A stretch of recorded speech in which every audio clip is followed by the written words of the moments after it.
So how is it looking out there? I mean, there's been a bit of rain. There's a lot of activity. We've got that big Afropunk, festival that is on the go. But we're also now worried about the rains. How's it looking on the roads? Yeah, so far so good. But we're expecting a lot of rain towards midnight when we will be welcoming our new year. So we are on standby. Most of our units are on standby to make sure that our residents celebrate the coming year safely.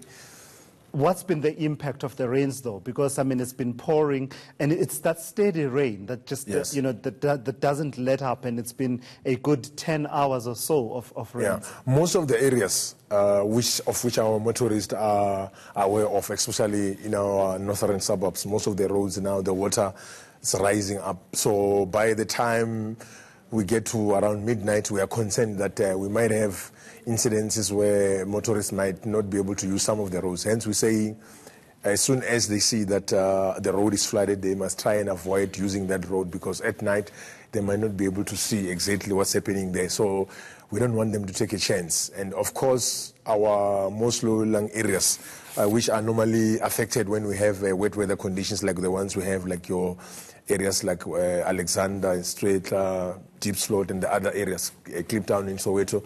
We're monitoring those areas to make sure that if there's a need for us to evacuate people, who can be able to do so. So it's areas like those that lie on the banks of the Yangtze, for example, and Henops River and Klipspruit River area. So those are the areas you are watching. Exactly, yes. Yeah, because around the city we've got about 189 informal settlements, but they differ because others are in your higher ground, but most of those informal settlements are in your low-lying areas, which is prone to flooding incidents, like you mentioned, Strait, Cliptown, which is along Klip Valley. So we are monitoring those areas so that we can be able to disseminate information to our residents. The most important issue is that we already have our automatic rainfall systems in those areas.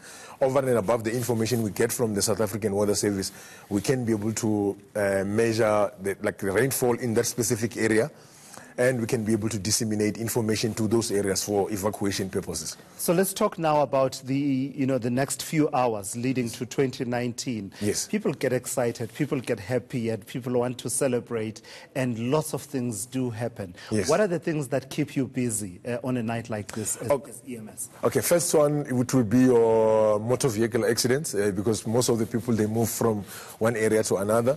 And the second one will be our, as soon as it gets to around 11, just an hour before midnight, because our residents are allowed to start using their fireworks.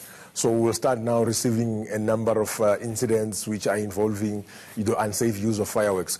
The most disturbing issue there to us is that most of the people who are getting injured while they're using fireworks are young kids, of which in the first place they're not supposed to be using fireworks. So we're saying to our residents, they need to refrain from giving young kids to use fireworks. Instead, they can ignite the fireworks for them and then they can just watch.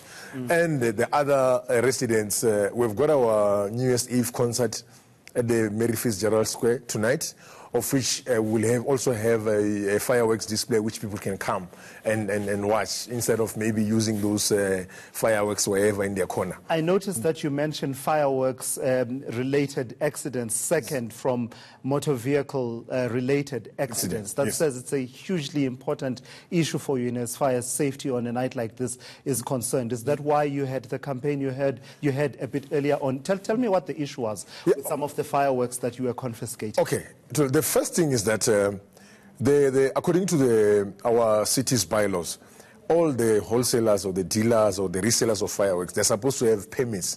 One permit is coming from us as emergency service, the other one is coming from South African Police Service Explosive Unit. So we were checking on those compliance issue. The second part was that we are happy that most of our wholesalers are complying with that part. But the most important part is that they are storing excessive fireworks. Hence, you saw me and Calvin there, we were taking all those fireworks from the wholesaler. What's the danger? Because now it means the risk now of fire incident in those areas is higher. So we're checking on also the fire service equipment in the premises itself, whether they've got the required, your fire extinguishers, your hoses, which they can be able to use if there's a fire incident in those areas.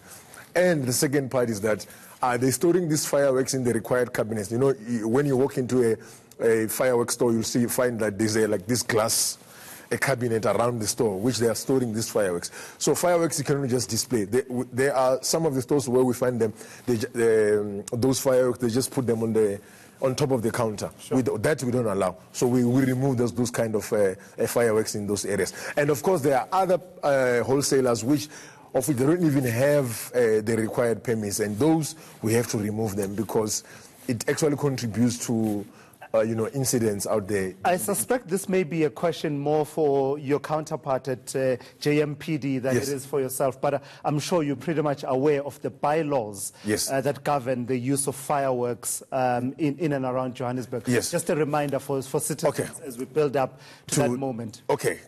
Tulas and all the residents and the viewers who are watching us there, you are allowed to use, throughout the city of Johannesburg, all the residents are allowed to use the fireworks between 11 and 1 in the morning. So it's an hour before midnight and an hour after midnight, which is on the New Year's Eve. And on the New Year's Day itself, you are allowed to use your fireworks between 7 and 10 p.m. So it's between 7 and 10 p.m. So that's it.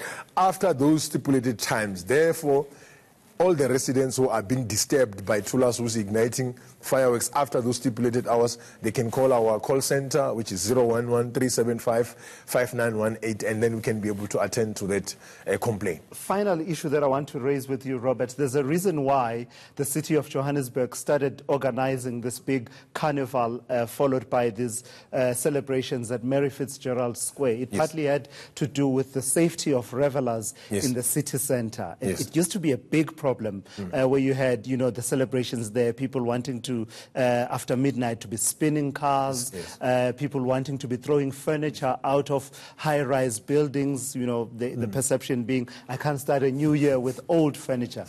It seemed to have some kind of an impact when it started all those years ago. What's the situation now? Do you still see all those incidents that I referred to?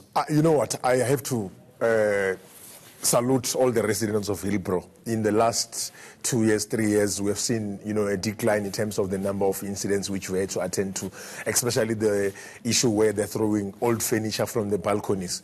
I mean, for instance, last year, we didn't even have more than 10 incidents in and around Hillbrow and surrounding areas. So we're happy that about their conduct, and we're hoping that this year, this New Year's Eve will have maybe even 0 incidents. It will be an incident-free New Year's celebration, because we have seen our campaigns also. I think they've also gave us some results, because we've conducted a number of campaigns before to try and educate our residents about the importance of them celebrating this New Year's Eve responsibly, so that we manage whatever incidents which might occur during this time of the, But I imagine you do see a lot of violence-related trauma incidents. Yes. On a night like this. Yeah, mostly it's caused by, alcohol consumption, because most of the incidents you find out that there's a lot of assaults. A number of incidents which I attend to, which are influenced by alcohol consumption. That also goes to the issue which you raised earlier on about motor vehicle accident. Most of the motor vehicle accidents which we are attending to, we don't even have to beat around the bush to us. Most of the motor vehicle accidents are caused by people who are driving under the influence of alcohol. And in most of those incidents, the people who are law-abiding motorists who are driving without being involved under the influence of alcohol are the ones who are losing their lives because of, irresponsible motorists out there. So we're saying that there's a lot of resources which people can use. I mean, nowadays there's Uber, you can catch a bus, or you can get somebody sober like Tulas who can drive you wherever. So people, we don't have a reason. I mean, we already have a high number of people who have already lost their lives before even the New Year celebration. So we're saying to our residents, let's make sure that we don't drive under the influence of alcohol. We obey the rules of the road. And, of course, we have to get to our destinations safely. Always a critical message. Thank you so much for coming through, Robert Mulaudzi, and all of the best ahead of tonight. And I do hope that you're not as busy as you've been in past years, etc. Thank you very much. Thank you. That is Robert Mulaudzi, who speaks on behalf of Johannesburg's Emergency Management Services, talking to us here on Newsnight. Well.